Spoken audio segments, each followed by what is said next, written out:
A good man can be completely wiped out and make another fortune. He can do that several times. Even if our home burns down, we can rebuild it, but the things we got for nothing, we can never replace. The human mind isn't used merely because we take it for granted. Familiarity breeds contempt.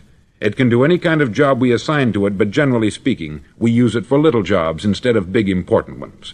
Universities have proved that most of us are operating on about 10% of our abilities. Decide now, what is it you want? Plant your goal in your mind. It's the most important decision you'll ever make in your entire life. Do you want to be an outstanding salesman, a better worker at your particular job? Do you want to go places in your company, in your community? All you've got to do is plant that seed in your mind. Care for it. Work steadily toward your goal, and it will become a reality. It not only will, there's no way that it cannot. You see, that is a law, like the laws of Sir Isaac Newton, the laws of gravity. If you get on top of a building and jump off, you'll always go down. You'll never go up. And it's the same with all the other laws of nature. They always work. They're inflexible. Think about your goal in a relaxed, positive way. Picture yourself in your mind's eye as having already achieved this goal. See yourself doing the things you will be doing when you've reached your goal. Ours has been called the phenobarbital age, the age of ulcers and nervous breakdowns. At a time when medical research has raised us to a new plateau of good health and longevity, far too many of us worry ourselves into an early grave trying to cope with things in our own little personal ways, without learning a few great laws that will take care of everything for us. These things we bring on ourselves through our habitual way of thinking. Every one of us is the sum total of his own thoughts.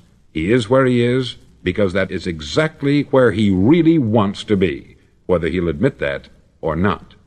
Each of us must live off the fruit of his thoughts in the future, because what you think today and tomorrow, next month and next year, will mold your life and determine your future. You're guided by your mind.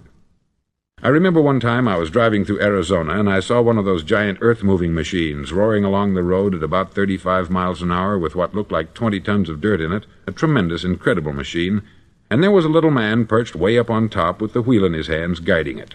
And as I drove along, I was struck by the similarity of that machine to the human mind. Just suppose you're sitting at the controls of such a vast source of energy. Are you going to sit back and fold your arms and let it run itself into a ditch? Or are you going to keep both hands firmly on the wheel and control and direct this power to a specific, worthwhile purpose? It's up to you.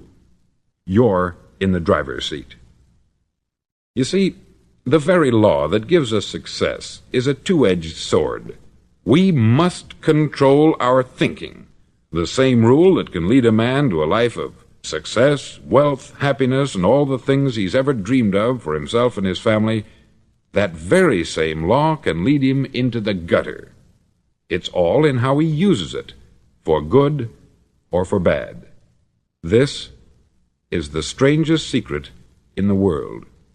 Now, why do I say it's strange, and why do I call it a secret? Actually, it isn't a secret at all. It was first promulgated by some of the earliest wise men, and it appears again and again throughout the Bible.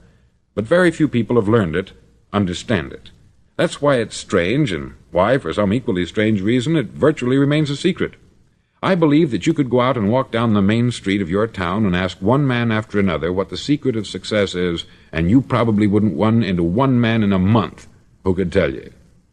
Now, this information is enormously valuable to us, if we really understand it and apply it.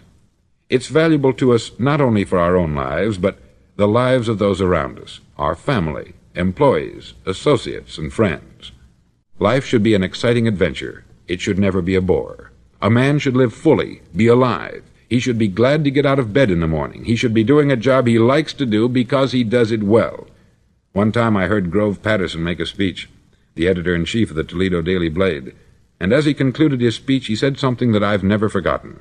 He said something like this: "My years in the newspaper business have convinced me of several things, among them that people are basically good, and that we came from someplace, and we're going someplace. So we should make our time here an exciting adventure. The architect of the universe didn't build a stairway leading nowhere. And the greatest teacher of all, the carpenter from the plains of Galilee, gave us the secret time and time again. As ye believe, so shall it be done unto you."